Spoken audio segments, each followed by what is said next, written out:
पहले तो मैं उमर सलीम साहब का शुक्रिया अदा करता हूँ, जिनके स्टूडियो में, जिनके इक्विपमेंट में, जिनकी टीम में हम जो है वो बैठे हुए हैं और इस्लामाबाद में हम ये पॉडकास्ट रिकॉर्ड कर रहे हैं। Umar thank you so much यार, तुम होते तो मैं तुम्हें दिखाता भी यहाँ पे। बहुत अच्छा काम कर रहे हैं आप, मैं फ़ैन हूँ आपका। दूसरा शुक्रिया जमील भाई आपका, आप तशरीफ़ लाए।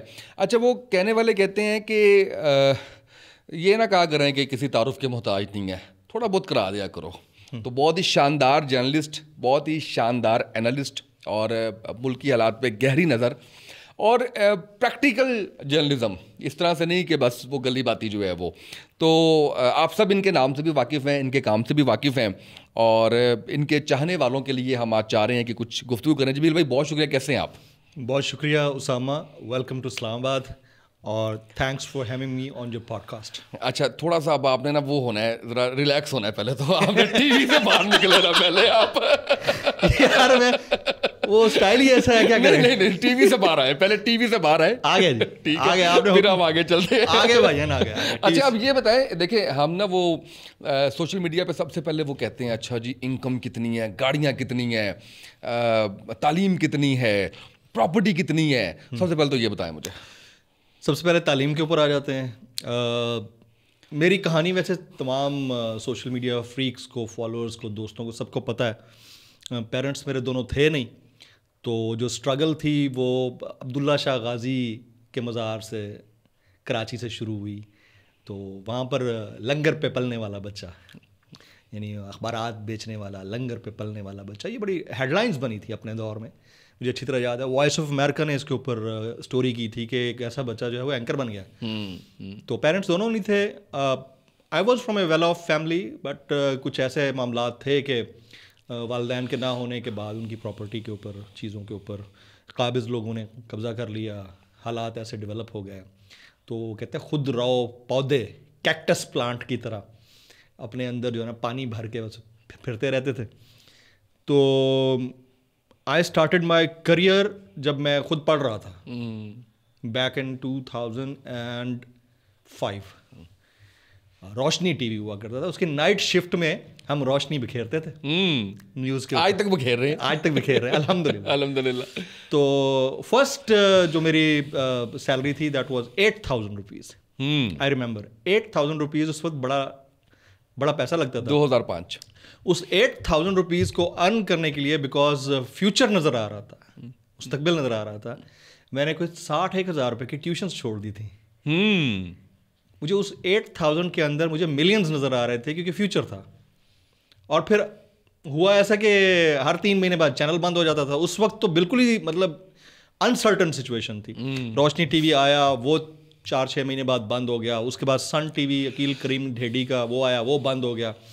देन बैक इन 2007 में फिर वो समा टीवी में as a content producer, copy editor plus anchor, ये 3 डेजिग्नेशन दी थी। पैसे एक ही दे रहे थे, तो उन्होंने मुझे अपॉइंट किया। और ये समा इस तरह का समा नहीं था। नहीं, वो हम लॉन्चिंग टीम में थे और आमिर ज़िया साहब जो थे वो he was the actual hiring authority at that time. और मेरी कोई पर्ची नहीं थी, कुछ सिफारिश नहीं थी। नहीं, लेकिन लॉन्चिंग अच्छी हुई थी इसकी। ये रोशनी टीवी या सन टीवी जैसे चैनल शुरू में था? नहीं, वो बड़ा ग्रुप था, बड़ा ग्रुप समा शुरू में टीवी अच्छा था। 2007 दिसंबर 2007, 25 दिसंबर 2007 आई रिमेंबर, उसकी लॉन्चिंग हुई थी। और मज़े की बात यह है कि उधर भी मेरी लक ने बड़ा साथ दिया। मैं इंटरव्यू कहीं और देने जा रहा था, जाना कहीं और था, रास्ते में मुझे बिल्डिंग नज़र आ गई, मैं उधर ही कोट पैंट पहना हुआ उधर ही घुस गया। वो एक गार्ड से जाके बात की, उसने कहा जी ऊपर हमारा एक चैनल आ रहा है, उधर हायरिंग हो रही है। मैंने जाना CNBC था, उन्होंने समा भेज दिया। आमिर ज़िया साहब से मुलाकात होगी, उधर 1-1.5 घंटे का इंटरव्यू हुआ, टेस्ट हुआ, सारा कुछ हो गया। और लकीली मेरा जो है ना ऑन द स्पॉट हायरिंग हो गई, बड़े अच्छे पैकेज के ऊपर। तो from zero to eight an optimum level, अल्हम्दुलिल्लाह। गाड़ियाँ भी हैं। कितनी? देखिए मेरी बात सुनिए, मेरे अंदर भी ना पुराना एंकर छुपा हुआ है। वो जो सवाल मैं कीता मैं उसका जवाब लेना है। गाड़ियाँ भी हैं, घोड़ियाँ भी हैं। ये मतलब ये घोड़ी है ना, आज के दौर घुड़सवारी है ना, बेसिकली गाड़ी घुड़सवारी है। पुराने दौर में टोन तो नहीं लानी घोड़ी दे होते। तुम समझ गए हो ना, तुम समझ गए, बाकी में छाड़ दो। तो गाड़ियाँ हैं। और आजकल गाड़ी कौन सा सस्ती है यार, नॉर्मल सी आप जो है अल्टिस रखें तो वो भी आपको करोड़ की पड़ जाती है। करोड़ों की गाड़ियां माशाल्लाह जी अल्हम्दुलिल्लाह, गाड़ियां हैं। की गाड़ियां, मेरा थंबनेल निकला है करोड़ों की। फारूकी की करोड़ों की गाड़ियां, लेकिन हार्ड अर्नड मनी वो उस पे तो हम आते हैं ना, वो तो अभी पूरा उस पे जाना है। From 8,000 rupees as a starting employee. अभी कितना है मंथली? मैंने लास्ट जो सैलरी ड्रॉ की थी, अभी मेरे तकरीबन कोई 2-1 करोड़ रुपए फंसा हुआ है पुराने चैनल के पास, हमारे पैसे नहीं क्लियर किए उन्होंने, तो I was getting 2 million a month माशाल्लाह। और ये वाला जो सिलसिला था ये तकरीबन मेरा मतलब सालों से अब चल रहा है। ज़ाहिर है मैं स्टूडेंट था, कम मतलब इंटर पास स्टूडेंट क्या होता है, इंटर और उसने रात में नौकरी भी शुरू कर दी, तो जिम्मेदारियां थी, वो सारी जिम्मेदारियां पूरी करके अल्हम्दुलिल्लाह I own my own house and as well as cars and everything माशाल्लाह। अच्छा, वो जो आपने शुरू में बताया है कि पेरेंट्स के बाद कुछ लोगों ने कब्जा कर लिया एंड ऑल दैट, वो कभी वापस मुड़ के नहीं देखा वो कौन लोग हैं, या उनसे कभी कोई राब्ता हुआ हो? मीडिया में आया क्यों था? मिल गया पैसे लेने के लिए सब कुछ मिल गया उधर से। अरे सब कुछ मिल गया? हाँ ओके, सब कुछ मिल गया। वो विद इन 5 to 6 years जो है ना, वो आफ्टर माय फर्स्ट ज्वाइनिंग यानी 2012-13 में हमें जो कुछ हमसे लिया गया था वो सारा वापस मिल गया, डर और खौफ की वजह से, क्योंकि बंदा अब तगड़ा हो गया। चलें, ये मतलब ये एक बहुत बड़ी सक्सेस स्टोरी है माशाल्लाह। अच्छा, अल्हम्दुलिल्लाह। अच्छा, अब ये बताइए कि चैनल क्यों नहीं कर रहे आजकल? न्यूज़ चैनल देखें, सबसे पहली चीज़ तो ये है कि न्यूज़ चैनल्स ने अपनी क्रेडिबिलिटी खो दी है। मेरे पास ऑफर्स हैं, अभी भी इस वक्त भी offer at the moment I am having an offer to join on the instant basis, और वो 2 मिलियन से ज़्यादा की ऑफर होगी। अल्हम्दुलिल्लाह, मैं ये समझता हूँ अल्हम्दुलिल्लाह, क्योंकि देखें आपके व्यूज बोलते हैं ना, आप सोशल मीडिया पे कितना बिक रहे हो वो बोलता है, ठीक है, आपकी पर्सनैलिटी, आपका प्रोफाइल बोलता है, आप ऑलरेडी, और फिर आपने जो कुछ किया है उसके TRPs बोलते हैं कि आपने क्या कर दिया है। आपका प्रोफाइल आपके गेस्ट से नजर आता है, और आपके गेस्ट आपको बता रहे होते हैं प्रोग्राम में आके कि आप क्या कर रहे हो। तो उसके लिए फिर मुझे मैंने जितना एफर्ट करना था वो कर दिया, उसके बाद फिर आपके मजदूर काम कर रहे होते हैं। मेरे 2.5 लाख मजदूर लगे हुए हैं मेरे यूट्यूब के ऊपर, 13 लाख लगे हुए हैं ट्विटर के ऊपर, तो वो मजदूर ही काम करे जा रहे हैं ना। बिल्कुल सही है। तो ऑफर तो है, बट अगेन न्यूज़ चैनल्स ने अपनी क्रेडिबिलिटी उसामा खो दी है, माजरत के साथ। हम देखें, मैं अगर कुछ बोल रहा हूँ ना, मेरा ओपिनियन है, मैं न्यूज़ बेस्ड जर्नलिज्म से आगे निकल चुका हूँ, that is opinionated journalism. Opinionated journalism में मैं गैर जानिबदार नहीं रह सकता। गैर जानिबदारी किस चीज़ की, मुझे एक बात बताना, मुझे एक चीज़ लग रही है कि ये राइट है, और मैं उस राइट के लिए अगर मैं बात करता हूं, तो जो दूसरा है जो रॉन्ग पे खड़ा है उसके लिए तो मैं जानिबदार ही हूं ना। इसी तरह से जिस राइट के साथ खड़ा हूं उसके लिए भी जानिबदार हूं। तो दुनिया में कौन सा ऐसा इंसान है जो गैर जानिबदार पैदा हुआ नहीं होगा। वो कोई ऐसा ही होगा, वो क्या देखे नहीं, नून लीग भी चंगी है, PTI भी चंगी है, पीपल्स पार्टी भी चंगी है, सिराजुल हक साहब भी चंगे ने, ठीक है, ये तो मैं नहीं कर सकता ना। तो उससे बड़ा मुनाफिक कोई नहीं होगा जो एट अ टाइम सबकी फेवर में बात कर रहा है। पहली बात तो मैं वो कर नहीं सकता। मेरा अपना ओपिनियन है, उस ओपिनियन की वजह से मैं पकड़ा भी गया, अबडक्ट हुआ, 48 घंटे तक तशद्दुद हुआ मेरे ऊपर। उसके बाद 11 दिन में से 3 दिन मैंने जेल में अडियाला में काटे। Foreign qualified, foreign graduate with 3 master degrees, 1 from the United state from New York university as a gold medallist, और 3 मेरे पास मास्टर्स हैं। उसके बाद पाकिस्तान में मैं काम कर रहा हूँ, बजाय इसके कि मैं वॉइस ऑफ अमेरिका में या अमेरिका के किसी न्यूज़ चैनल में काम कर रहा हूँ, तो मेरे ख्याल में $multi-million एनुअली मैं कमा रहा होता। पाकिस्तान में काम कर रहा हूँ तो मुझे ये फेस करना पड़ा, उसके बावजूद मैं इधर बैठा हूँ। तो और बैठा क्यों हूँ, न्यूज़ चैनल में भी काम कर सकता हूँ, अपने आप को बेच भी सकता हूँ, कौन नहीं बेचता, ठीक है। मैं यहाँ ओपन एंडेडली चैलेंज कर रहा हूँ, चैलेंज। पिछले 18 साल में कोई 1 रुपया जमील फारूकी के फ्रॉड का, 2 नंबरी का, किसी के साथ नाइंसाफी का, किसी पॉलिटिकल पार्टी से शॉपर लेने का या लिफाफा लेने का साबित कर दे, मैं सहाफत भी छोड़ दूंगा, पाकिस्तान भी छोड़ जाऊंगा। अगर मैं यहां पर बैठा हूं इज्जत एहतराम के साथ, और पब्लिक की जो रिस्पेक्ट है वो मेरी तरफ एक्सटेंडेड है, तो उसकी रीजन सिर्फ एक ये है। और मैं अपने केसेस से भी अगर ब्री हुआ हूं, या मुबारक हो कि वो सारे केसेस भी खत्म हो, अल्हम्दुलिल्लाह, और उसके ऊपर मैंने फाइट किया है बड़ा। वहां पर भी ये चीज चेक होती है कि ये बंदा क्लियर है या नहीं है, होती है ये चीज चेक होती है इन्वेस्टिगेशन के दौरान कि ये है क्या। तो उसकी हर महीने की तनख्वाह आ रही है, उस पर वो टैक्स दे रहा है हर महीने। भाई मेरे बराबर के कोलीग्स मेरे अपने चैनल के भी अगर नहीं दे रहे थे टैक्स, तो मुझे नहीं पता, I was filing my tax return from the day 1। मैं क्लियर रखा, सारा कुछ क्लियर रखा भाई। अगर मैं अपने फोन में से दे रहा हूँ टैक्स, अगर फोन भी रखा हो तो मैं टैक्स दे रहा हूँ, तो बाकी तो रह गई, बात खत्म हो गई ना। तो अल्हम्दुलिल्लाह I do have offers, but I am so much happy with the digital media.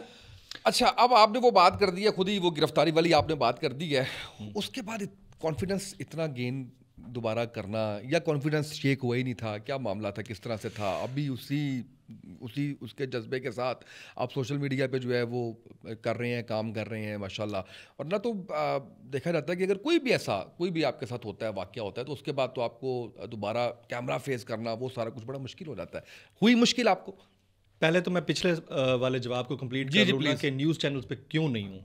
तो मुझे ऐसा लग रहा है कि मैं हलाल की सच बोलकर राइट टाइमली और अपने घर में बैठकर कर सकता हूँ, तो मुझे उस वक्त तक चैनल्स को अवॉइड करना चाहिए जब तक उनकी क्रेडिबिलिटी इंटैक्ट नहीं हो जाती है, वापस नहीं आ रही। तो ये दैट इज़ द रीज़न। और मैं अपना यूट्यूब कर रहा हूँ, सोशल मीडिया पे मैं इंटरेक्शन कर रहा हूँ, जो हक हलाल का महीने का आ रहा है, अच्छा आ रहा है, बहुत अच्छा आ रहा है, अल्हम्दुलिल्लाह मेरा गुजारा हो रहा है। तो मुझे ज़रूरत नहीं है न्यूज़ चैनल पे जाकर बैठकर अपना ईमान बेचने की, झूठ बोलने की और किसी खास साइड पे टिल्ट लेने की, जो कि मुझे लगता है कि वो साइड उस साइड पे मुझे नहीं जाना चाहिए। मुझे ऐसा लगता है। अच्छा, अब दूसरी बात के गिरफ्तार से पहले आप अबडक्शन का लफ्ज़ ज़रूर इस्तेमाल करें, because I was kidnapped 48 hours. मुझे ये नहीं था पता कि मुझे किसने उठाया है 48 घंटे तक। मुझे पता ही नहीं था कि कोई किडनैपर्स अगवा बरए तावान वाले हैं, ये पुलिस है, ये काउंटर टेररिज्म डिपार्टमेंट है, कौन है। फिर उस दौरान जो टॉर्चर हुआ, जिस तरह से मुझ पर तशद्दुद हुआ, ये तो एयरपोर्ट वाली वीडियो तो बाद में आई, तकरीबन कोई 48 घंटे बाद, जब मैं अपने ऑफिस के कुलीग को देख के मैं फट गया उस वक्त के यार, मैं मतलब कुछ नजर तो आया अपना, मुझे तो पता ही नहीं हो क्या रहा है दुनिया में, मैं मारे खा रहा हूं मैं। तो कॉन्फिडेंस दुनिया का शेक होता होगा यार। उसामा, मैं आपको एक बात बताऊं, मुझे एक चीज की समझ नहीं आई। अल्लाह ने मेरे अंदर पता नहीं क्या आयरन विल डाली है, क्या डाला है। अगर वो ना होती ना, तो फुटपाथ पे पलने वाला बंदा कभी एंकर सीट पर बैठकर प्राइम मिनिस्टर का इंटरव्यू ना कर रहा होता। और ये जो हुआ, तो मुझे लोगों ने इंटरनेशनली रब्ता किया कि आप किसी साइकियाट्रिस्ट से मिलें, माहिर नफ्सियात से मिलें, सेशंस लें, लोगों के लिए इंपॉर्टेंट होता होगा। 2-3 बड़े मम्मी डैडी किस्म के दोस्त थे मेरे, बड़े प्यारे से बर्गर दोस्त, वो कहते नहीं you need to see a psychiatrist, that is a must. कहते ये बाद में बड़ा जो है ना तंग करता है।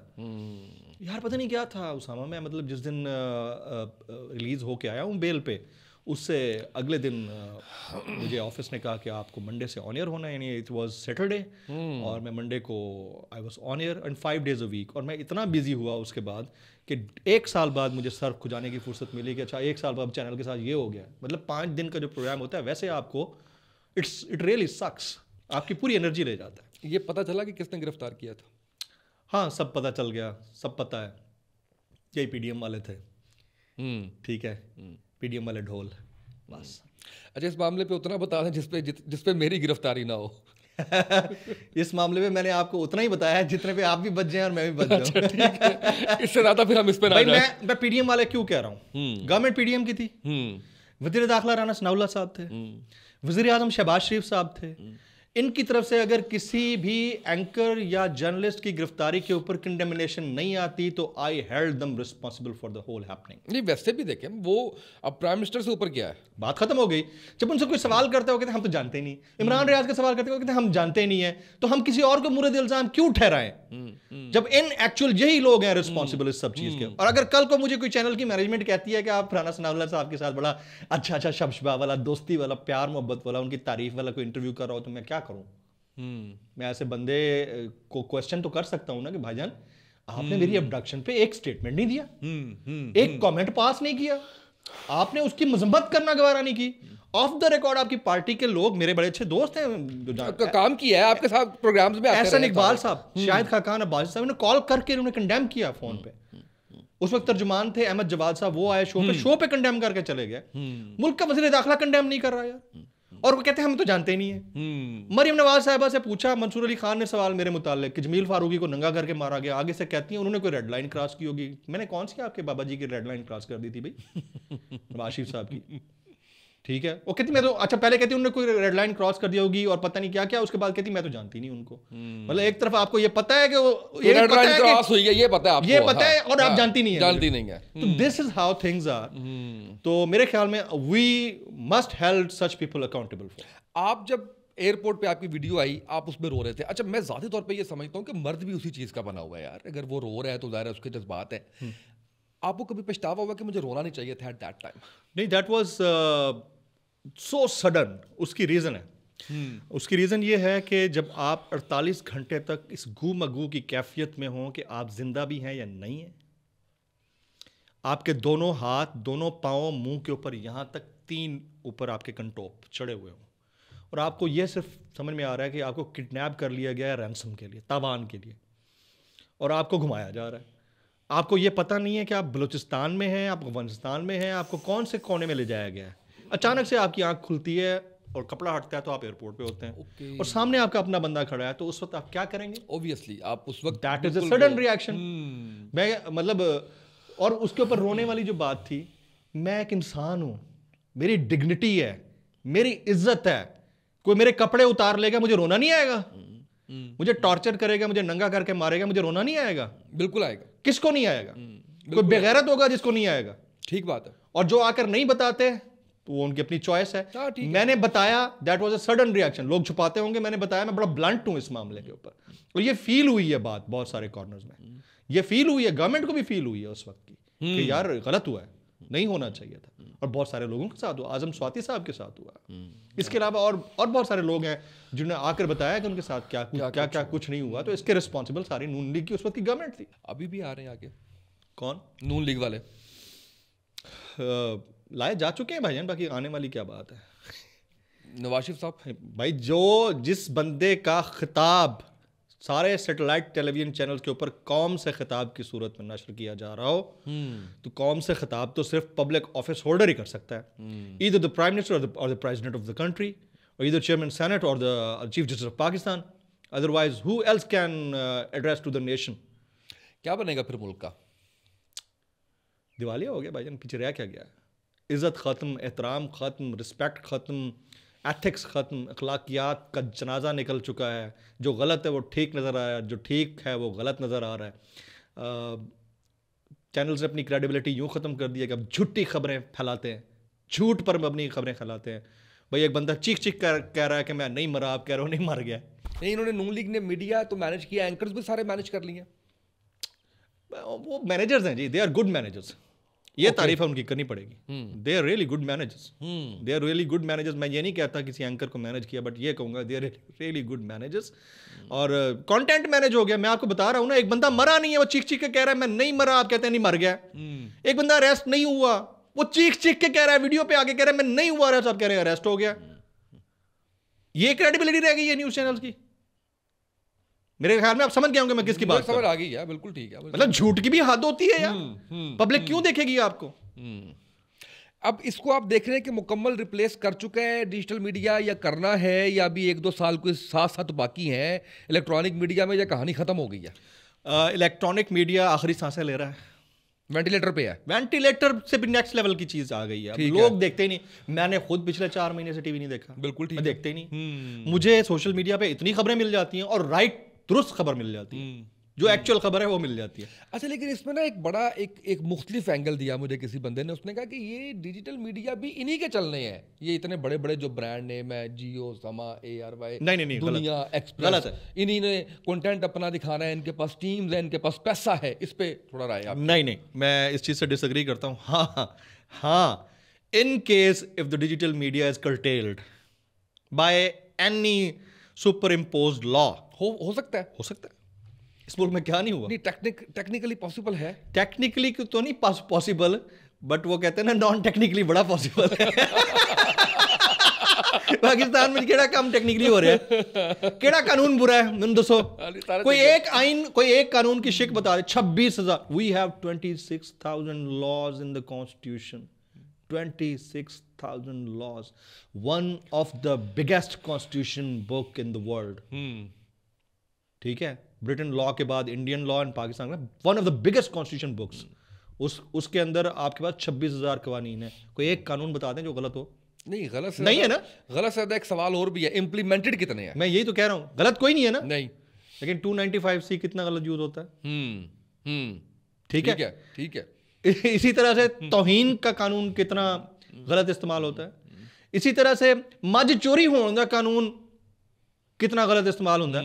ये, और फिर कैरेक्टर असैसिनेशन, और फिर वो रेप वाला कानून बड़ी अच्छी बात है, जो गलत कर रहा है उसको सजा मिलनी चाहिए, लेकिन उसको मिसयूज कितना किया जाता है। उसको सजा नहीं दे रहे, उसको तहकीक भी नहीं कर रहे, तहकीक नहीं कर रहे। और दूसरी बात यह है कि उधर फिर मिसयूज भी हो जाता है ना, जिसने मिसयूज करना है ला दो इधर, पा दो नहीं ला दो बिल्कुल ठीक है।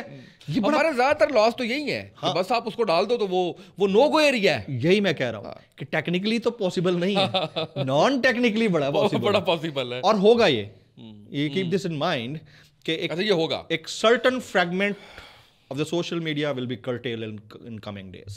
That is a probable thing. It will happen. क्योंकि इसके बगैर चारा नहीं है ना। कितना मुस्तकबिल करीब में देख रहे हैं? Within next few weeks. अच्छा, before elections. इलेक्शन से पहले before election. इलेक्शन हो रहे हैं 8 को। इसके लिए ना मैं वाहिद पाकिस्तान का जर्नलिस्ट हूँ, मैं सही बता रहा हूँ, पिछले 1.5 साल से ये बोल रहा हूँ। जब KPK और पंजाब वाली बात उस वक्त भी कह रहा था, फिर इन्होंने कहा 2023 में, और वो खुशनुदियाँ हासिल करने वाले हमारे जर्नलिस्ट हैं ना, जो रोजाना हर आधे घंटे बाद खुशखबरी थे, नहीं आप शाम में ये हो रहा है, वो क्या नहीं अभी हो रहा है, अभी फलान जज साहब ने ये कह दिया, फलान नहीं, मैंने कहता था नहीं होंगे इलेक्शन।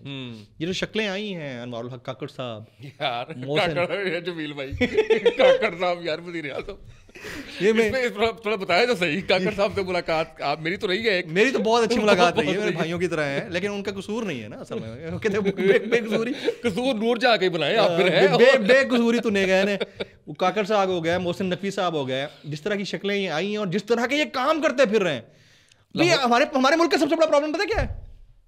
जिसका जो काम नहीं है ना वो काम वो करना शुरू कर दे। आप लाहौर आए हैं? जी मैं आया हूँ। आपने देखा क्या हो रहा है? वो सारा पता है, अंडर पासेस के इफ्तिताह हो रहे हैं, नहीं बने बनाए के ऊपर चेपियां लग रही हैं, ये चेपियां, बकरियों के ऑपरेशन होके उनकी वीडियो रिलीज हो रही है, और भाई तेरा काम सीगा उसे 90 दिनों के इंतखाबात कराना, वो नहीं कराया, ठीक है, उसके ऊपर बात करो ना, उनका चेहरा बदल जाता है। यही काम आपके केयरटेकर प्राइम मिनिस्टर का है। तो जो ये शक्लें आपके नज़र में बैठी हैं और जो ये काम करते फिर रहे हैं, अब मुझे बताएं केयरटेकर प्राइम मिनिस्टर का क्या काम है कि वो सेमिनार जाके होल्ड करे और बच्चों को कॉन्फिडेंस मिले? ये मैंडेट तो इलेक्टेड प्राइम मिनिस्टर का होता है, सिलेक्टेड प्राइम मिनिस्टर का तो नहीं होता, जो आया ही 90 दिन के लिए। वो जा रहे हैं, कभी लम्स में बैठ रहे हैं, कभी आगा खान यूनिवर्सिटी में बैठ रहे हैं, और फिर माजरत के साथ वो हो जाती है, वो होने के बावजूद कहते हैं कि मैं बड़ा पॉपुलर हूं। मैं एक मुशायरे में गया, स्टूडेंट था उस वक्त, तो एक शायर आए हुए थे, मैं नाम नहीं लूंगा उनका, तो वो ना उनको शेर पढ़ना नहीं आ रहा था, और ये पढ़ी जा रहे थे ना शेर। मैं ये कहता हूँ कि तुम ये कर लो, तो ये वो कहती थी तुम ये कर लो, तो उधर से लोग जो है ना वो ना तंज में कह रहे वाह वाह वाह वाह वाह वाह वाह वाह वाह वाह वाह करी जा रहे हैं, कसमें नहीं लोग करी जा रहे हैं वाह वाह वाह। और वो जब उतरे हैं ना, स्टेज से उतरे हैं, तो हम बराबर में खड़े थे लाइन में, तो बराबर आए ना, हमने कहा बुजुर्ग हैं, हाथ तो मिला रहे हैं ना, हाथ मिलाया तो आगे से कहते हैं धूम मचा दी, आग लगा दी। ये हालत है, ये वही है कि ये वो कहते हैं ना कसीदे वाले कसीदे पढ़ रहे हैं, और ये आए इसीलिए थे कि इन्होंने लंबा टेन्योर बैठना है, जो मेरी अंडरस्टैंडिंग है, लग रहा है, नजर आ रहा है, ठीक है, इनको वो फिक्र ही नहीं है इलेक्शंस का। जी अच्छा, आ ही नहीं रहा है। इलेक्शंस दो सूरत, एक पहली सूरत तो ये है कि इलेक्शन 8 फरवरी को होंगे, पहली सूरत ये, वो कैसी हो सकती है? वो कंडीशनली हो सकती है। कैसे? इमरान खान साहब की पार्टी डिसमेंटल हो जाए, ओके, इमरान खान साहब को सजा हो जाए किसी भी केस के अंदर, ठीक है, बल्ला इलेक्टोरल साइन खत्म हो जाए, ठीक है, और तहरीक इंसाफ को कलअदम करार दे दिया जाए, ये 3-4 चीजें हो गई, तो इलेक्शन 8 फरवरी की जगह आप 4 जनवरी को करा लो, वो फिर एक्सेप्टेड होगा, ठीक है। ये इतनी जल्दी हो नहीं सकता। कैसे हो सकता है? जैसे अभी फिर अचानक से एक फैसला आ गया कि सिविलियंस का मिलिट्री कोर्ट के अंदर ट्रायल हो सकता है। अगर खान साहब का कोई भी केस मिलिट्री कोर्ट में ट्रायल के ऊपर चला जाता है और बड़ा स्पीडी ट्रायल होता है और उनको फौरन सजा हो जाती है, तो 8 फरवरी को इंतखाबात हो जाएंगे। और अगर ये नहीं होता, 8 फरवरी को किसी का बाप भी नहीं करा सकता। ओके, लिखवा ले मेरी बात, ये कंडीशनल है। अच्छा, ये नहीं, मुझे इस बात से जो समझ आ रही है वो ये आ रही है, और लग भी ये रहा है कि पाकिस्तान तहरीक इंसाफ या इमरान खान साहब किसी भी किस्म का हिस्सा नहीं होंगे आने वाले इलेक्शंस के बाद की हुकूमत में। सवाल ही नहीं पैदा होता।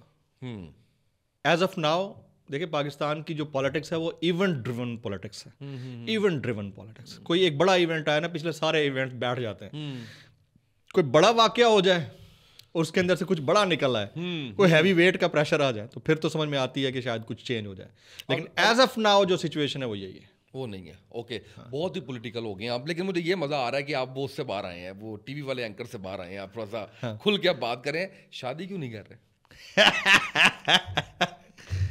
शेख रशीद वाली बात याद आ गई। यार आप कितने अच्छे हैं, मुझे कितने मजे के थंबनेल दे रहे हैं। मेरे में और शेख रशीद में क्या कॉमन है? शेख रशीद साहब वाली बात याद है ना आपको? याद है, बस मैं वो बात दोहराना नहीं चाह रहा ना। नहीं नहीं दोहराए आप। वो कहते मैं थे आपके मुंह से सुनना चाहता हूँ। शेख साहब फरमाते थे कि वो शेख साहब का फरमान है, हाँ, शेख साहब का फरमान है कि वो भी चिल्ला काट के आए। अगर दुध बारों मिल जाता होवे तो फिर अपनी मंझ पालन की लोड़ है। अच्छा, इसका मतलब है कि हम ये तस्वुर कर रहे हैं कि आपने बाहर से ही दूध लेना है। अब इसकी डिटेल में ना जाए ना, ये भी शेख साहब ने आगे तो यही कहा था, शेख साहब ने भी आगे तो यही कहा था, उन्होंने तफसील च ना जाओ ना। की करिए मजा आता है। नहीं, शादी that is in plan, that is in plan, but अभी मैं अपने करियर को फोकस कर रहा हूँ और बड़ा अच्छा फोकस कर रहा हूँ। मतलब जिंदगी में कोई नहीं है अभी जिसको प्लान का मतलब ये होता है, एक होता है कि आपने मंगनी कर ली या देख लिया आपने, ये हंस रहा है ना, हमारी ऑडियंस हंस रही होगी आज। अच्छा देखिए, मंगनी मुंगनी को छोड़ दें, मैंने चक्रों में नहीं पड़ता। अच्छा, पहली बात मैं आपको बता दूं कि भाभी कोई पसंद है साड़ी या नहीं है, दसो। बहुत ही ने छाड़ दो। मैं अब इसमें तो चार कटियां तो नहीं करनी है। नहीं, मैं वो नहीं हूँ, मैं वो तो 3 इकट्ठी वाला नहीं हूँ भाई। सारी एक दूसरे का खुश भी रह लेती अगला है। का फोन करो जमील भाई, यार तीनों भाभीियों के साथ नहीं आ सकते आप? नहीं, आप नहीं समझ रहे, तीनों हंसी खुशी भी रह लेती हैं फिर एक दूसरे के साथ। वो इस दौर में यार मुमकिन तो नहीं है, वो एक ही सूरत में मुमकिन है, वो किसी एक ना एक का कोई ना कुछ ना कोई, वो कहता है ना कि कोई ना कोई आपके पास 2 मिलियन में हो जाता है मुमकिन। बस कर दें आप, बस कर दें। नहीं, पैसों की बात नहीं। अच्छा वैसे you are not getting my point. मैं समझ लग गई, समझ लग गई है ना। आज मैंने 18+ लाना पड़ा है। तो वैसे उसामा, मैं आपको सच्ची बताऊं कि लाइफ जो है ना, I am not into parties, I am not into drugs, मैंने कभी स्मोक नहीं किया, मैं चाय नहीं पीता, बहुत कम, वेरी रेयर। ये आज ये वाला कप मैंने पता नहीं कितने दिन बाद पिया होगा। ये मैं बाहर भांजा मेरा बैठा है, he knows it very well. तो मेरी एक्टिविटी क्या है, सुबह 9 बजे से लेकर रात 10 बजे तक अपने काम के साथ इंगेज हूँ। बीच में कुछ 1-8 घंटा अगर लीजर का मिल जाए ना, मैं कहीं कोई वॉक कर लेता हूँ, बस दैट्स इट। और वो भी बड़ी लिमिटेड। अभी पहले तो 13 किलोमीटर्स पर डे रनिंग करने वाला बंदा जो है ना, वो थोड़ा बहुत वॉक पे आ चुका है। तो मेरी अपनी लाइफ इतनी बिजी है यार, मुझे टाइम नहीं मिलता। अच्छा, आप मजाक अपनी जगह, पहले मैं मजाक कर रहा था। हाँ यार, ये देखना, ये थोड़ा सीरियस नहीं लेना इस बात को। हाँ। अच्छा, फीमेल फैंस नाराज हो जाए। हाँ। अच्छा, मुझे ये बताएं कि इतनी मेहनत की माशाल्लाह ज़िंदगी में आपने, और मुझे लगता है होश संभालते की आपने मेहनत, और आज के दिन तक आप कर रहे हैं माशाल्लाह। जवानी आई नहीं। अच्छा, इस सारी चीज़ में जो मैं समझता हूँ कि अल्लाह ने आपको रिवॉर्ड दिया, वो बहुत बड़ा है अल्हम्दुलिल्लाह। उसमें आपको इज्जत मिली, आपको दौलत मिली, आपको शोहरत मिली, अल्हम्दुलिल्लाह तीनों। अच्छा, मैं, और ये ख्वाब है, हर किसी का ख्वाब होता है। एग्जैक्टली। अच्छा, मैं आपसे जानना ये चाहता हूँ कि एक तो शोहरत आपको मिल गई, ये आपको कब पता चला, क्या रिस्पॉन्स था, और उसके बाद गर्दन में सरिया क्यों नहीं आया? मैं उसामा आपको बताऊं कि मैं अगर वीडियो डालता हूँ ना यूट्यूब पे, उसके नीचे जो कमेंट्स आ रहे होते हैं, मैं हर कमेंट का खुद जवाब दे रहा होता हूँ और ऑन द डॉट दे रहा होता हूँ। यही काम मेरा ट्विटर के ऊपर, ट्वीट के नीचे होता है।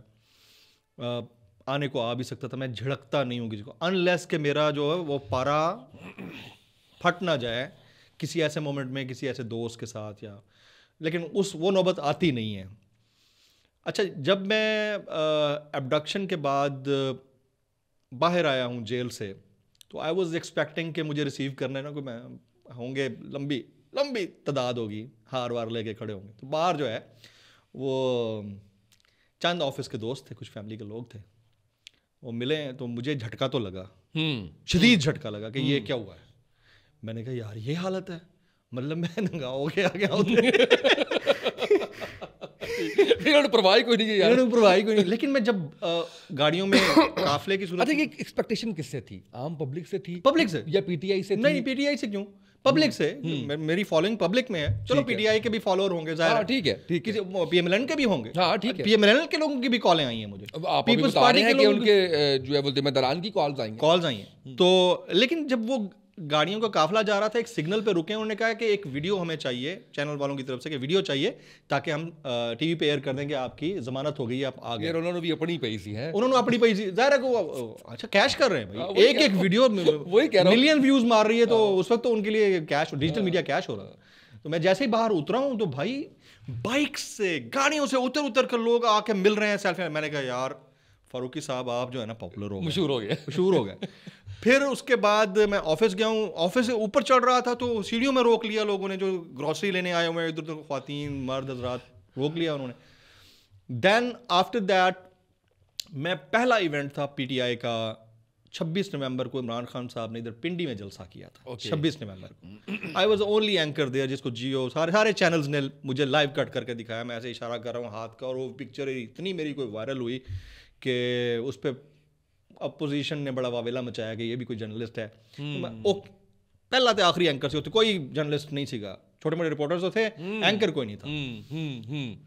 भाईजान उसमें क्राउड में जब मैं गया हूँ ना, मुझे ऐसा लगे कि मैं तो इमरान खान मैं ही थे, नहीं मैं शाहरुख खान पीछे हट गया कसमें। जो रिस्पेक्ट, जो मोहब्बत, जो प्यार मुझे वहां पर मिल रहा था, क्या बच्चे बूढ़े जवान ख्वातीन, तो उससे मुझे फील हुआ कि यार फारूकी साहब आप पॉपुलर हो गए और आपको अपनी सिक्योरिटी का भी ख्याल रखना है।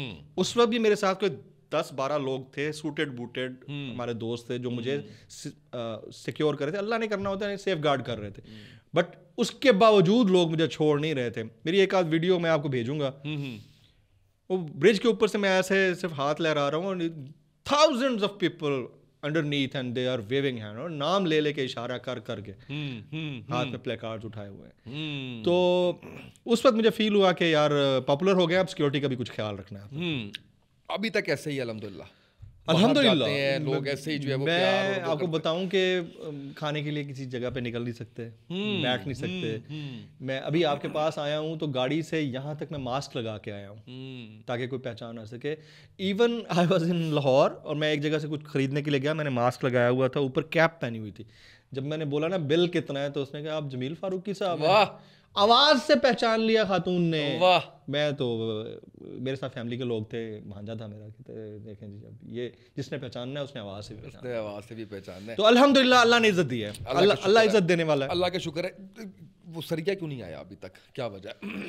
मुझे लगता है आपकी, मैं एक एग्जांपल दे दूं आपको। उसामा मैं आपको बात बताऊं, मैंने कॉल किया आपको ना जी, तो आपका जब मुझे वॉइस नोट आया ना, तो मैंने कॉल बैक किया था आपको, कॉल बैक किया, लेकिन उसके बाद हमने वॉइस नोट पे थोड़ी बात की ना, थोड़ा टाइम वो आगे पीछे करने के लिए। एक तो आपने मुझे पहले उस पर कॉल पे टाइम दिया, मैं इस पर भी शुक्रगुजार नहीं, क्योंकि उसकी वजह थी, क्योंकि मैं आपको सच्ची बता रहा हूँ, आपकी पॉडकास्ट पे बैठ के कह रहा हूँ, अल्लाह गवाह है इस चीज़ का, ये मेरे टीम के लोग भी जानते हैं कि डेली बेसिस पे पता नहीं कितनी कॉल्स मैसेजेस आते हैं, और कुछ ऐसे बड़े करीबी दोस्त हैं जिनको मैंने साफ मना, मुझे पता था ये चुटकुला को छोड़ेंगे और मैं फंस जाऊँगा, ठीक है, तो उनको मैंने नहीं दिया। आप लास्ट टाइम आए, मेरी आपके साथ गपशप हुई, आपने कहा कि आपने आना है, और फिर आपका प्रोग्राम आगे पीछे हो गया। Then it was a commitment of that time, और भाई जब कमिटमेंट कर लेता है तो फिर पीछे मुड़ कर नहीं देखता। हाँ। लेकिन मैं आपको एग्जांपल भी देना चाह रहा हूँ, वो देना चाह रहा हूँ कि जब आपका वॉइस नोट आया ना, तो वॉइस नोट की आवाज़ आ रही होती है, मेरी बेगम साहिबा साथ बैठी हुई थी, तो मुझे कहते ये कितने अच्छे हैं। अच्छा, अब नहीं वो उस तरह से नहीं देखा आपको। मैंने कहा अच्छा कैसे? नहीं मतलब देखिए ये इतने मशहूर है माशाल्लाह, इतना ज़बरदस्त इनका नाम है, उसके बावजूद इतने डाउन टू अर्थ, वो कैसे है आप में? मैं ये जानना चाह रहा हूँ भाईजान। यही एक रीज़न है कामयाबी की, खुदा की ऐसे ही रहेगी ये, बाकी रह के गया पीछे जिंदगी में। आपने आधा जन्म तो जी लिया, शायद उससे भी ज्यादा, बाकी रह जाता है आपके पास आपकी सेल्फ रिस्पेक्ट, और वो रिस्पेक्ट जो पब्लिक ने आपको दे दी है। जिस दिन आप एरोगेंट होंगे ये भी चली जाएगी। अच्छा, मुझे ये बताएं, कुछ छोटे छोटे सवाल आपसे मैं करना चाह रहा हूँ। एक मैं आपसे ये जानना चाह रहा हूँ कि पछतावा किसी चीज़ का है आपको ज़िंदगी का? ये नहीं करना चाहिए था यार। नहीं, पछतावा नहीं है, बस एक चीज़ का मुझे फील होता है कि जो चीज़ मैंने अभी अचीव की है at this point of time, ये चीज़ अगर मुझे 17-18 साल की एज में मिलती तो मैं अपना लड़कपन जी लेता यार। मुझे अच्छा ठीक है, मैं ये वाला कुंदन तो ना बनता, इस भट्टी में पक के कुंदन तो ना बनते, लेकिन ये है कि वो जो मेरा एक टाइम था ना जीने का, वो टाइम मैंने स्ट्रगल में लगाया है।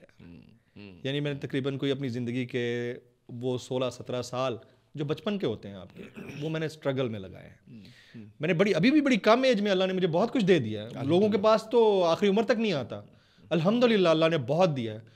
और लेकिन कसक एक छोटी सी कभी कभी एक ये मेरे अंदर कसक, दूसरा मेरी ख्वाहिश ये रही, वो जो कभी भी शायद मैं ज़िंदगी में कभी पूरी नहीं हो सकी, काश मेरा अल्लाह मैनू मौका देंदा तो मैं इस उम्र में अपने वालिद और वालदा के पाँव दबा पाता, काश वो पाँव दबा पाता, और जो मैं अर्न करके हर महीने अपनी पॉकेट में रखता हूँ वो अपने वालिद या वालदा के लेकिन आप ये यकीन रखिए कि आप जो हक सच की बात कर रहे हैं, जो लोग आपको इतना प्यार कर रहे हैं, उनकी दुआएं और आपके लिए इतना लोगों के हक में अच्छा होना और इतनी मुस्बत चीज़ को लेके चलना, ये उनके लिए जो है वो बड़ा बाइस्ते फ़ख्र, और उन्हीं की दुआओं से मैं इस पोजीशन पे पहुंचा हूँ। और मैं करता भी बहुत रहता हूँ उनके नाम पे वैसे भी, लेकिन एक वो कहते हैं ना कि दिल में है, देखा ही नहीं। तस्वीरें तो हैं, सब कुछ है, बट अगेन लेकिन आपके होश से पहले ही हाँ जी, तो वो मेरी ख्वाहिश रहती है। मैं देखता हूँ ना कि बुज़ुर्गों के साथ बच्चों के क्या किस तरह के रवैये हैं, या सोशल मीडिया पे कोई पिक्चर्स देख रहा होता हूँ, तो मैं कहता हूँ यार जिनके हैं उनकी हरकतें चेक करो, और मेरी तो दुआएं रहती हैं। और उसी चक्कर में जो है ना, वो कहते हैं ना कि सोशल वर्क जारी रहता है। आपकी लाइफ का सोशल वर्क, वो बताने की बातें नहीं होती, सोशल वर्क जारी रहता है, और बड़े लेवल का सोशल वर्क है। जो मेरे बड़े करीबी दोस्त हैं वो जानते हैं कि मैं क्या करता हूँ। अल्हम्दुलिल्लाह, अल्लाह मज़ीद जो है उसमें कामयाब करे। कोई गलती हुई हो ऐसी कि इंसान खता का पुतला, नहीं कोई ऐसी बड़ी गलती वापस चला लूँ यार, इनू तब ठीक करके आवा, वक्त रिवर्स हो जाए, इसको ठीक करके आऊँ। बनना डॉक्टर था, ओके, फिर मैं पार्ट क्वालिफाइड चार्टर्ड अकाउंटेंट हुआ, 2 प्रोफ्स मैंने किए, दोनों में गोल्ड मेडलिस्ट। वाह। अच्छा, फिर उसके बाद फिर मैं ग्रेजुएशन की तरफ गया, फिर जर्नलिज्म पढ़ा, और फिर मैंने 3 मास्टर्स जो है वो इसी फील्ड में किए। मुझे ऐसा लगता है कि अगर मैं डॉक्टर होता तो मैंने मेडिकल की दुनिया में कोई बहुत बड़ा तहलका मचा देना था। मुझे ऐसा लगता है कि मैं अगर उधर होता तो मैंने किसी कोई बहुत बड़ी बीमारी को शिकस्त दे देनी थी। लगा तो नहीं दे रही थी यार, शुक्र अदा करे अल्लाह का, इतने अच्छा जर्नलिज्म कर रहे हैं। अच्छा कर नहीं, मुझे एक बात बता, मैंने रिवर्स नहीं करना, बट मैं आपको बता रहा हूँ कि आपका एम क्या होता है और अल्लाह ने आपको कहाँ लाना होता है। कुछ अल्लाह के प्लान है, कुछ बंदे के प्लान है। मेरा प्लान था मुझे डॉक्टर बनना है, और मैंने उसमें स्टडी किया भाई। मैं एफएससी में टॉपर था, प्री मेडिकल्स में। मेडिकल मेरा एडमिशन हो गया था मेडिकल कॉलेज में, बट मेरे पास पैसे नहीं थे, सीधी बात है। लेकिन अल्लाह ने मुझे यहाँ लाके, वो मेरे जो बैचमेट्स हैं या दोस्त हैं, वो सारे कहते हैं यार 70-80 हज़ार 90 हज़ार में क्या गुजारा होता है जो डॉक्टर्स हैं, कहते बहुत अच्छी जगह पे हो तुम। लेकिन उनको ये नहीं पता कि अगर मैं उनकी जगह पे होता ना, मैं 70-80 हज़ार 90 हज़ार वाला नहीं होता, 70-80 लाख ही ला रहा होता। मैं किसी मल्टी नेशनल फार्मास्यूटिकल कंपनी को हेड कर रहा होता, और साथ में पता नहीं क्या कर रहा होता, केड़ी बीमारी की वो कहते हैं ना कि आपने मेडिसिन बना लेनी थी। तो बहरहाल ये अल्लाह की तरफ से होता है, अल्लाह की तरफ से, बिल्कुल ऐसे, इसमें कोई शक नहीं। अच्छा ये बताएं कोई अपनी ऐसी आदत जो चाहते हैं कि यार ये खत्म होनी चाहिए, ये बड़ी बुरी आदत। यार मैं इंट्रोवर्ट बहुत हूँ। है इंट्रोवर्ट? हाँ, मैं सोशल नहीं हूँ। हाँ, बिल्कुल भी नहीं हूँ। अच्छा ये मेरे लिए भी खबर है यार, मैं 3-3 4-4 दिन घर से नहीं निकलता। मैं अपने काम से काम रखता हूँ, और मैं over sensitive, I am too over sensitive to my work. बचपन से ऐसा हूँ।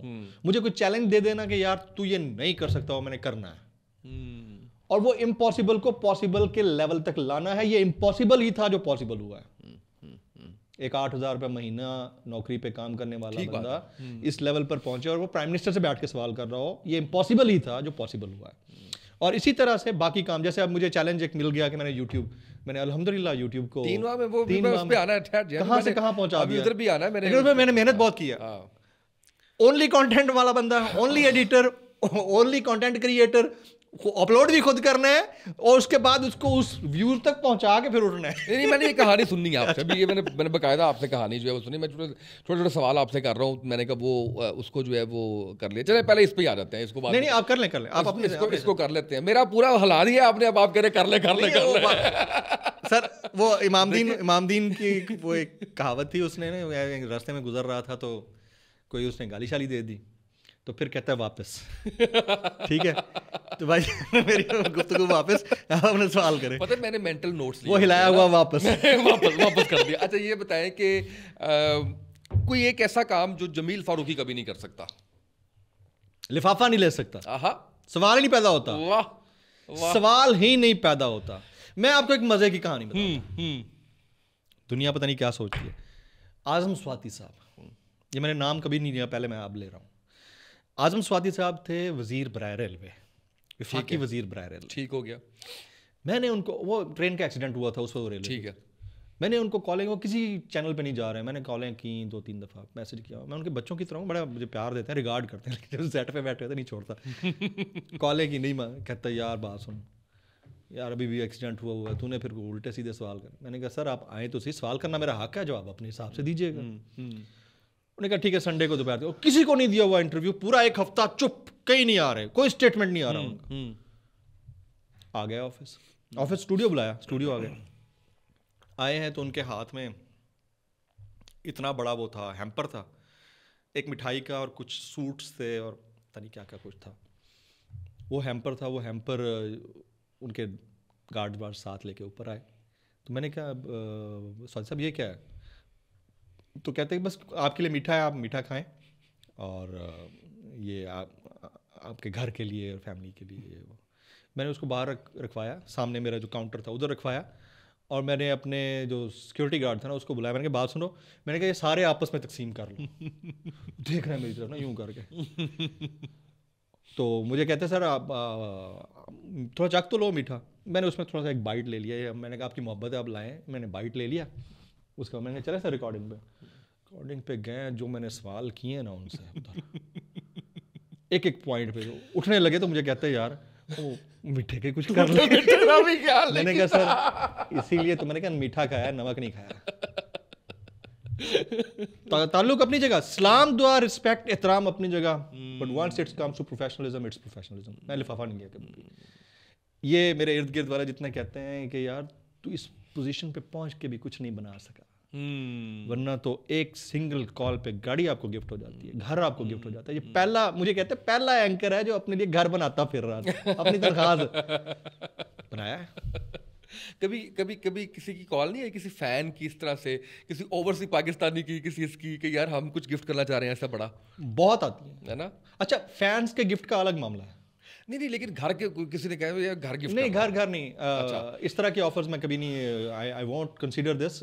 आती बहुत रही हैं लेकिन आई वोंट कंसीडर। हाँ, लेकिन ऑफिस के एड्रेस पे जी किसी ने माइकल कॉर्स की घड़ी भेज दी, किसी ने एप्पल का आईफोन भेज दिया ऑफिस के एड्रेस के ऊपर, और वो फैन है और अननोन है, नाम भी नहीं लिखा हुआ। तो पहले तो उसको हम वेरीफाई करते थे ओरिजिनल है क्या है, इसके अंदर कोई चिप तो नहीं लगी हुई, लेकिन मैं ले लेता। उसकी वजह ये है कि fan is always a fan, fan has a different dichotomy. उसका उसने कौन सा आपसे कुछ करवाना है, हाँ वो आपसे रिश्वत दे रहा है। मोहब्बत, ये रिश्वत किसको मैं नहीं मानता। वो उसका वो फ्लावर्स भेजते हैं, मैं क्या करूं? फ्लावर्स को मैं सजा के रखता था अपने ऑफिस में। चॉकलेट्स भेजते हैं, फ्लावर्स भेजते हैं, किताबें भेजते हैं, घड़ियां भेजते हैं, मैं आपको बयान नहीं कर सकता क्या कुछ नहीं आता। मोहब्बत हुई है, हर इंसान को होती है। नाकाम मोहब्बत बचपन में हुई थी। कितने बचपन में? अच्छा, मतलब मोहब्बत कितने बचपन में? शुरू से ही फ्लर्ट थे यार हम,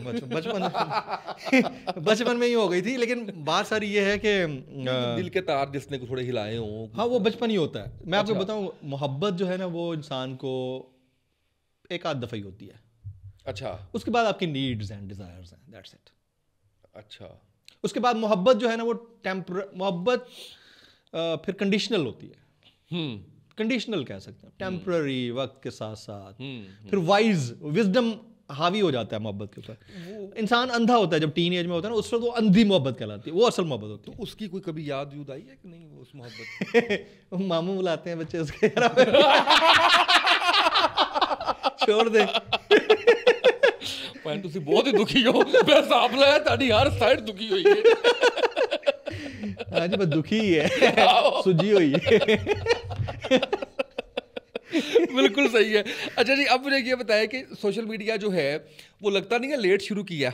मैं यही कह रहा हूँ कि और थोड़ा सा स्टोरी जरा कैसे शुरू किया और कैसे कितनी कामयाबी मिली, और एकदम से हमें तो एकदम ही लगता है, पता तो आपको जो गुजरे हैं इसके अंदर से, हमें तो एकदम ही लगता है कि इतना शानदार। नहीं, मैं बहुत सारे लोगों से बहुत जल्दी मैं ग्रैब कर ली चीज़ों को।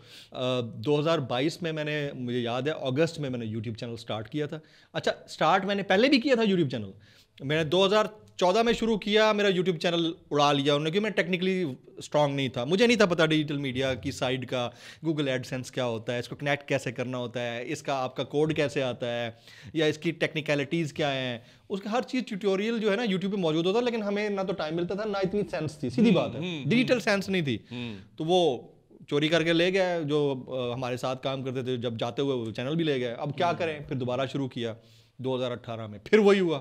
ओके। फिर 2 नंबरी कर गए क्योंकि आपके पास टाइम नहीं है, आप सारा दिन बिजी इतना होते हैं। फिर 2022 में पहले मैंने पूरा यूट्यूब का स्ट्रक्चर स्टडी किया। अच्छा। यूट्यूब ट्यूटोरियल के ऊपर ही मैंने स्टडी किया कि ये है क्या, हाउ इट वर्क्स, कीवर्ड्स क्या होते हैं, इसको आप थंबनेल्स इवन क्या होते हैं, ये कितना अट्रैक्ट करते हैं लोगों को, कितना पैसा इससे जनरेट हो सकता है। और फिर मैंने अगस्त 2022 में यूट्यूब क्रिएट किया। मैंने एक ट्वीट किया था, एक ट्वीट के ऊपर मेरे 10,000 सब्सक्राइबर हो गए थे बगैर वीडियो डाले कि मैं यूट्यूब शुरू करने लगा हूँ। अल्हम्दुलिल्लाह माशाल्लाह। अल्लाह ने इज्जत दी थी। उस वक्त मेरे ट्विटर पे भी इतने फॉलोअर्स नहीं थे, मुझे अच्छी तरह याद है, कोई तकरीबन 1.5 लाख के करीब फॉलोअर्स थे ट्विटर के ऊपर। तो 10,000 मेरे सब्सक्राइबर हो गए। फिर मैंने वीडियोस डालना शुरू की तो मेरी वीडियो पे 300, 400, 500 इससे ज़्यादा व्यूज़ नहीं आ रहे। अब वो लोग समझते हैं कि जो ट्विटर की ऑडियंस है वो यूट्यूब की ऑडियंस, ऐसा है नहीं। यूट्यूब की अपनी एक ऑडियंस है, उसकी अपनी एक साइंस है। Then again I studied that science कि ये कीवर्ड्स की गेम क्या है, वो भी यूट्यूब से ही ट्यूटोरियल यूट्यूब के ऊपर आप जाएं, वीडियोस के ऊपर आपको मिल जाता है। कई वीडियोस मैंने देखी कि असल में होता क्या है, आपको क्या, फिर टारगेटेड ऑडियंस आपकी क्या होगी, आपका कंटेंट उस टारगेटेड ऑडियंस को लेकर कितना सेंसिटिव होगा, और फिर कंटेंट क्रिएशन कितनी बड़ी बला है। इसको मैंने पूरा स्टडी किया। फिर कितना टाइम लगा? ये तकरीबन कोई 1-1.5 महीना मैंने इसके ऊपर वर्क किया। ओके। अगस्त 2022 मैंने स्टार्ट किया। आते ही जो है ना मेरा थोड़ा सा कंटेंट जो है ना ये यूं गया 1 महीने के अंदर सिल्वर बटन भाईजान, 1 महीने के अंदर सिल्वर 1 लाख, 1 महीने के अंदर सिल्वर बटन। वो बाद जेल देखनी पै गई सानू, तो बस वो सिल्वर बटन तो हो गया, ठीक है, सिल्वर बटन हो गया। उसके बाद मैंने, क्योंकि मेरा केस चल रहा था, तो मैंने उसको वाइंड अप किया, क्लोज रखा। अच्छा। सिर्फ स्टोरीज लगा देता था कभी कभी। हाँ। 1 साल पूरा मैंने उस तरफ काम नहीं किया। फिर मैं 20 सितंबर 2023 से मैंने शुरू किया। ओके। इस 20 सितंबर से पॉडकास्ट पहले की थी इंजीनियर मोहम्मद अली मिर्जा साहब के साथ। मेरा अपना जो व्लॉग है वो 1 लाख, 1.5 लाख, 2 लाख व्यूज नॉर्मली मार जाता है। 50-60 हज़ार तो आम केस है ना। तो वो व्यूज मार जाता है, मुझे प्रॉब्लम नहीं। दिन में मैं 2 व्लॉग दे रहा हूँ, एक लाइव सेशन कर रहा हूँ, और पिछले 3 महीने में मैंने 1 लाख सब्सक्राइबर और गेन कर लिया है। तो इस वक्त 2.5 लाख के करीब। चैनल से ज्यादा पैसे आ रहे हैं या कम आ रहे हैं? चैनल से ज्यादा आ रहे हैं माशाल्लाह, माशाल्लाह, अल्लाह का शुक्र है, चैनल से ज्यादा आ रहे हैं। और अभी मेरा फेसबुक मोनेटाइज नहीं है। अच्छा। फेसबुक लेकिन साइमल्टेनियसली कंटेंट जा रहा है उस पे। वो कुछ लोग चोरी कर रहे हैं, मैं नहीं डाल रहा। मैं अभी फेसबुक पे नहीं डाला, मेरे पास टाइम नहीं है। अच्छा, आपने अभी शुरू ही नहीं किया? मैंने अपना सोशल मीडिया टीम रखनी है। ओके। मेरे पास टीम, मैं सिर्फ I am the one man army. वाह, क्या बात है। कंटेंट आप बार बार टाइम देख रहे हैं, आपने लाइव भी जाना है, बस इसे क्लोज करते हैं, मुझे वो है अंदाजा। नहीं, कोई इशू नहीं है, कोई इशू नहीं, you may take your time. मैंने अपना प्रॉपर स्टूडियो बनाया हुआ है, sound proof studio. Content sense है, प्रोडक्शन की तो पूरी सेंस है, ज़ाहिर है प्रोग्राम प्रोड्यूस करता रहा हूँ अपना खुद, एग्जीक्यूटिव प्रोड्यूसर रहा समा में 4 साल। तो साउंड प्रूफ स्टूडियो बनाया हुआ है, उसमें खुद कंटेंट बैठ के फ़ोन पे, हालांकि मेरे पास सारे कैमरे हैं, सब कुछ है, फ़ोन पे रिकॉर्ड करता हूँ, उधर ही बैठ के मैं रात को सारी रात ग्राफिक्स बनवाता हूँ अपने एडिटर से, उसको मैं भेज देता हूँ चीज़ें, उसको मेरे पता है कि इसको क्या चीज़ चाहिए, पहले से उसको सारी चीज़ें वो अलाइंड है आपके साथ, अलाइंड है, वो मेरे ग्राफिक्स सारे बना देता है रात को। सुबह उठता हूँ तो टॉप स्टोरीज निकालता हूँ, थंबनेल ऑलरेडी बना पड़ा होता है, रात को ही करवा लेता हूँ, और उसके बाद उसमें चीज़ें ऐड करके दोपहर 1:30 बजे मेरा एक जाता है, उसके बाद शाम 6, 6:30 बजे व्लॉग जाता है। तो वो जो बाकी ये 1:30 बजे के 6 बजे के दरमियान वाला टाइम है वो शाम 6 बजे वाले व्लॉग में लगता है। फिर मैं खाने का टाइम होता है, खाना खाता हूँ, 2-1 घंटे उसमें लग जाते हैं, खाना गप्पे, और उसी में सोशल, खाना खाने में 2 घंटे लगते भाई सोशल मीडिया इधर उधर। खाने में तो खा के 15-20 मिनट लगते हैं, लेकिन मेरा लीजर टाइम होता है 2 घंटे। ओके। उसमें मैं फ्रूट्स भी खा लिए, चल फिर लिया, फ़ोन कॉल्स ले ली, या घर में किसी से बात कर ली। फिर 10 बजे फिर मेरा लाइव सेशन है, और आधे पौने घंटे के 10:30 बजे वो मैं करके फिर जो है 1 घंटा रेस्ट करता हूँ, यानी 12 बजे तक। 12 बजे से फिर अपना काम फिर शुरू हो जाता है अगले दिन के लिए। तो ये लाइफ है मेरी। लेकिन इससे मैंने जो the kind of ways I was getting from my news channel, I am getting more than that. जबरदस्त। अच्छा, छोटा सा सेगमेंट ये है, आपने 1 वर्ड में एक्सप्लेन कर दे, मैं कुछ नाम देता हूँ आपके सामने। सबसे पहले your favourite Nawaz Sharif. Well managed person and a good manager. Shahbaz Sharif. छोटा don. Hamza Ali Abbasi. Good actor, but not clear-headed in regards to religion. Okay. Asif Ali Zardari. Sharp politician. Bilawal Bhutto. बड़ा होकर ट्रक बनूं, रिक्शा कहता है बड़ा होकर ट्रक बनूं।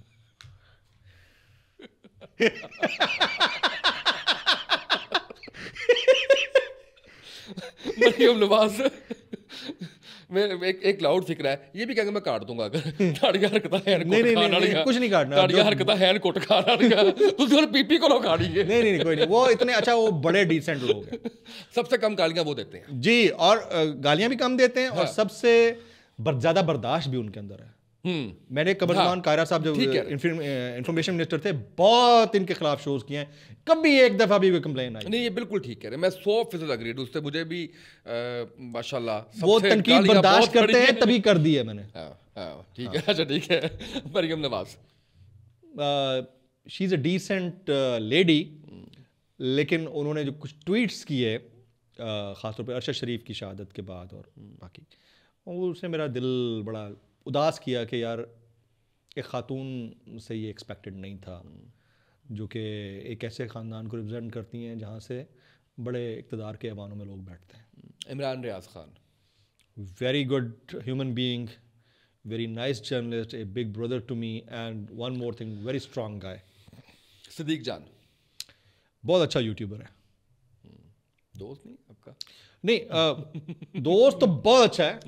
अच्छा, अभी मुझे एकदम से जो सबसे पहला जो आता है ना ज़हन में, वो आया यूट्यूब पे 7.5 लाख सब्सक्राइबर भाई। बिल्कुल सही है। इमरान, इस असेंबली के साथ 7.5 लाख लोगों का, मजदूरों का बोझ कैसे उठाया जाता है, बड़ा मुश्किल। Imran Khan, leader, influencer, smart player, king of politics. ठीक है। आखिरी नाम अभी जो आपने जिनका पहला इंटरव्यू किया था, engineer Mohammad Ali Mirza. Well learned guy, दीनी उलूम पे बड़ा दस्तरस रखने वाले। ये वो लोग थे जो हमारे साथ मौजूद नहीं थे, अब जो साथ मौजूद हैं उनमें जमील फारूकी, बेहतरीन शायर।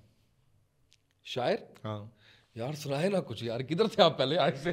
17 साल की उम्र में पहली किताब पब्लिश हुई आपकी, हमने शायरी सुने बगैर ही सारा कुछ निकाल दिया। 17 साल की उम्र में पहली किताब पब्लिश हुई मेरी। वैसे कोई बात नहीं, आप का जो ब्रांड नेम है वो एस्टैब्लिश्ड है जर्नलिस्ट के तौर पे।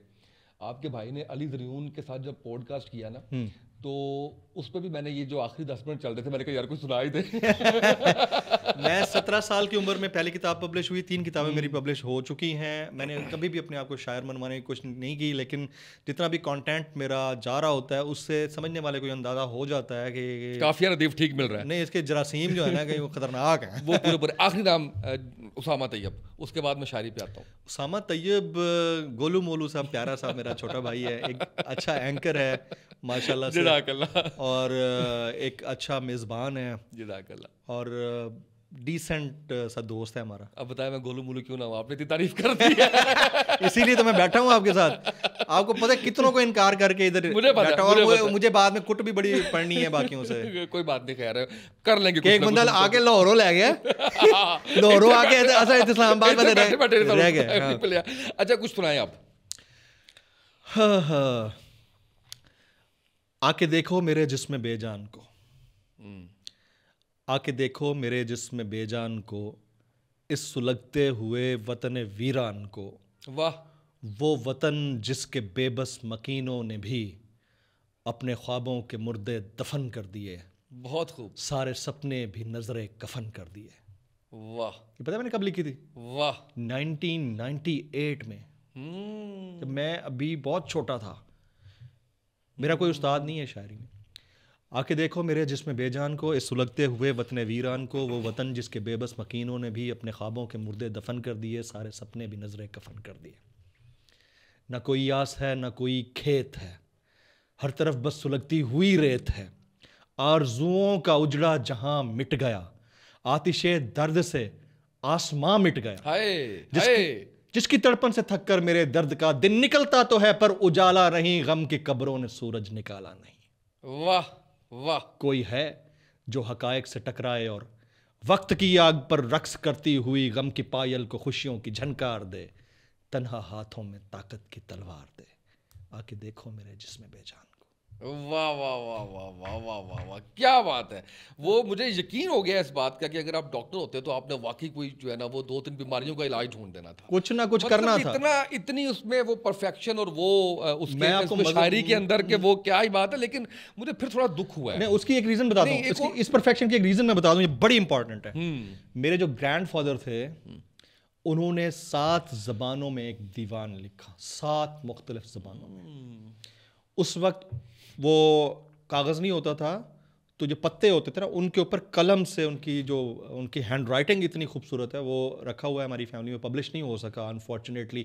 जिनके पास है वो उसको अपना मिल्कियत समझते हैं, ज़ाहिर है कि वो ख़ानदानी मिल्कियत होती है, तो वो नहीं पब्लिश हो सका। लेकिन मेरे अंदर जो वो जाम्स आए हैं ना, वो जेनेटिक है। मेरा कोई उस्ताद नहीं है। मैं तकलीफ में बैठता था ना, तो मैं बस बैठता था, बस लिख के जा रहा हूँ और मुझे नहीं पता मैं क्या लिख रहा हूँ। कितना लिखा है? 3 किताबें पब्लिश हो चुकी हैं। और ये बताएं मुझे कि इसमें मुझे जो सुनना है आपसे वो ये सुनना है कि ये भी इसमें भी कोई वो रोमानवी भी लिखते हैं? बहुत कुछ। तो वो थोड़ा वो भी सुना दें यार, थोड़ा देखिए दिसंबर में आप मुझे नहीं सुना रहे तो कब सुनाएंगे? कल किसी ने लिखा हुआ था, आपको भी मजा आएगा सुन के। कहता है दिसंबर को अगर पता होता, अगर दिसंबर के हाथ होते ना तो नवंबर में वो जोड़ देता, भाई मुझे माफ कर दो। कितनी शायरी मेरे पे करनी है। तो दिसंबर की मुनासबत से बड़ी ठंडी मीठी सी रात है, उसमें ज़रा थोड़ा सा हो जाए। वो बस एक बार मेरे जख्म जो धोए तो जियूं, वो बस एक बार मेरे जख्म जो धोए तो जियूं, उसके माथे की शफक जीत का सूरज बनकर, सीनाए दश्त पे बल खाए तो जाने क्यों कर, रेत पर राख से लिपटा हुआ खुशियों का लहू, उसकी आंखों से टपकता हुआ कतरा कतरा, मेरे ख्वाबों की जली कब्र भिगोए तो जियूं, वो बस एक बार मेरे जख्म जो धोए तो जियूं। वाह वाह वाह वाह वाह वाह वाह, बहुत है यार। अभी क्या बात है, क्या बात है। तफसील में जाएंगे। और फिर और तलफ्फुज़ इतने आज आपने ना जमील फारूकी, बज़ुबान जमील फारूकी छेड़ डाला है। ये मेरी साइड पहली दफा आ रही है भाईजान। मेरा मकसद ही ये है कि सारी साइडें जो पहले नहीं नजर आई वो दिखाऊं मैं यहाँ पे लोगों को। मैं तो दुखी हुई भी और सुजी हुई भी सब दिखाई, सुजी भी सारी दिखाऊं मैं। मजा आया कि नहीं आया आपको? I enjoyed it, I thoroughly enjoyed it. ये बताएं, ये मेरा सेकंड लास्ट क्वेश्चन होता है, कैसा था, क्या फीडबैक है पॉडकास्ट जो है वो? मशवरा दें, कुछ बताएं, कुछ सिखाएं, बड़े हैं आप हमसे, कुछ बताएं। नहीं उम्र में बड़ा यार खातून को थोड़ी कह दिया मैंने, क्या हो गया है? ये कहीं से बड़ा लगता हूँ मैं। अच्छा ऐसे कर लेते हैं, ऐसे कर लेते हैं। भाई हैं आप हमारे। नहीं आप भाई हैं आप हमारे, तजर्बे में बड़े हैं मेरे से। चलो अब ठीक है, डाल दियो। बाद औक़ात उम्र कम तजर्बा ज्यादा होता है। मैं दे देता था कहता, वो कहते हैं ना कि मैंने 30 की उम्र में 300 साल जी लिए, या मैंने 50 की उम्र में 500 साल जी लिए, वाह, या 100 की उम्र में मैंने 1000 साल जी लिए। कितनी है? जितनी भी उम्र है उससे 4 गुना ज्यादा जिए। ठीक है। और किसी ने मुझसे पूछा कि आपको डर नहीं लगता? मैंने कहा यार ये तो बोनस जिंदगी जी रहे हैं। जी लिया जितनी जीनी थी, जो जीनी थी वो तो हमने 12-13 साल की उम्र तक जी ली है। वाह, बाकी तो बोनस मिल रहा है, पता नहीं वो जब तक चल गया चल गया। वाह वाह वाह। फिर डर किस चीज का? मर तो उस वक्त गए थे जब वालिदैन ही नहीं थे, मर तो उस वक्त गए थे। तो एज को छोड़ें, बहरहाल ये है कि सवाल ये था, podcast is going very well and you माशाल्लाह यू आर वेरी जनरस। ऊपर से आपने भाभी की तरफ से तारीफ भी कर दी, तो उनको मेरा सलाम दे दीजिएगा। बड़ा ज़बरदस्त आप कंडक्ट करते हैं, इसी तरह से खुश रहें, आबाद रहें।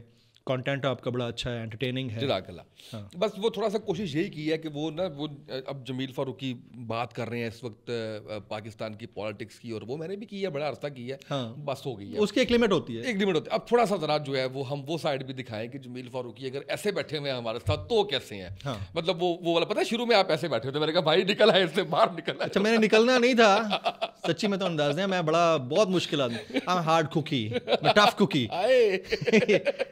ये बोलने वाले बहुत बोलते हैं, I am a tough cookie. लेकिन उसमें ये है कि क्योंकि अब दोस्ताना माहौल है और आपने फिर तारे वो छेड़ दी हैं, तो फिर साज तो आवाज तो वही से आनी थी। क्या बात है। आखिरी सवाल ये, बड़े होके क्या बनेंगे? रिक्शा ट्रक ही बनेगा। बिलावल भाई है अपना यार, हम भी वही ट्रक ही बनेंगे और क्या यार, बड़ा और क्या यार। उसामा देखें, मेरी बात सुने, लाइफ के जो गोल्स हैं ना वो टाइम टू टाइम चेंज होते रहते हैं। मैं चैलेंज सीकर हूँ बचपन से ही, तो मैं अपने लिए चैलेंज रखता रहता हूँ। मुझे पता है कि ये अगर मैंने जिस दिन चैलेंज लेना छोड़ दिया ना, वैनिश हो जाऊँगा, लाइफ में ही वैनिश हो जाऊँगा। तो इसलिए वो गोल्स वक्त के साथ साथ बदलते रहते हैं। अभी जो गोल है मेरा वो अपने सोशल मीडिया को स्ट्रेंथन करने का, और यूट्यूब को मैं चाह रहा हूँ कि मेरा विद इन 6 मंथ मुझे 1 मिलियन सब्सक्राइबर चाहिए। अल्लाह देगा इंशाल्लाह, मेहनत कर रहा हूँ, उसी लिहाज से मेहनत कर रहा हूँ। ज़रूरत नहीं है वैसे, अल्लाह ने पैसे के लिए नहीं कर रहा, पैसे के लिए ही करता है बंदा, लेकिन इसमें पर्पस पैसे से ज़्यादा प्रोफाइल अप करने का। पैसा तो अल्लाह ने पहले भी दिया हुआ है, रखा हुआ भी। आप अगर किसी फार्म में लगा दें, सेविंग अकाउंट में लगा दें, आपको बहुत मिल जाता है, आप गुजार सकते हैं महीना अपना। लेकिन मसला महीना गुजारने का नहीं है। There is one in the family who breaks the poverty chain, and I'm that one. वाह वाह। उसने poverty chain तोड़ी है और वो फैमिली के लिए एक जनरेशनल वेल्थ छोड़ के जाना चाहता है, ताकि मेरे आने वालों को, मेरे इर्द गिर्द वालों को ये फील हो कि किसी ने हमारे लिए कुछ किया था। किया हमारे लिए भी बहुत कुछ होगा, हमारे बड़ों ने, नहीं था नसीब में उनके, हमें वो देखना नसीब नहीं था। लेकिन हम कम से कम इतना तो कर जाएं कि कोई बाद में हमें ये कहे कि यार एक बंदा आया था, उसने किया है, दिल से किया है, उसको मौका भी मिला था, उसको आता भी था। वरना इस आने के लेवल तक आने के लिए आपको बड़ी मेहनत करनी पड़ती, बड़ा जोर लगाना पड़ता जी। पता भी नहीं चलता, आपकी जिंदगी गुजर जाती है, आप वहीं खड़े होते हैं। और हम अल्लाह का शुक्र है कि बहुत जो है ना, शुक्र अल्लाह का, बड़े टाइम पे सेटल हो गए। जमील भाई मेरी बहुत सी दुआएं आपके साथ हैं सर, लाइकवाइज। अल्लाह आपको जो है वो हर मैदान में मज़ीद कामयाब करे। जितनी कामयाबी आपने समेटी है, इसको दिन दुगनी रात चुगनी इसको मल्टीप्लाई करता रहे। बहुत शुक्रिया, बहुत अच्छा लगा, मुझे बहुत मज़ा आया। और मुझे व्यूअर्स के लिए ये उम्मीद है, हमारे स्टार्ट में भी जो है वो जमील भाई के चैनल्स के भी लिंक जो है वो नीचे चल रहे होंगे। वो मेरे जो व्यूअर्स हैं जो पहले नहीं देख रहे वो ज़रूर देखें, बहुत ही शानदार कंटेंट होता है। और मुझे उम्मीद है कि जमील भाई की हमने जो आज शख्सियत के गोशे मुख्तलिफ आपको दिखाने की कोशिश की है, इससे इनकी पर्सनैलिटी को मज़ीद समझने का आपको मौका मिला होगा। इजाज़त दीजिए, अल्लाह हाफ़िज़।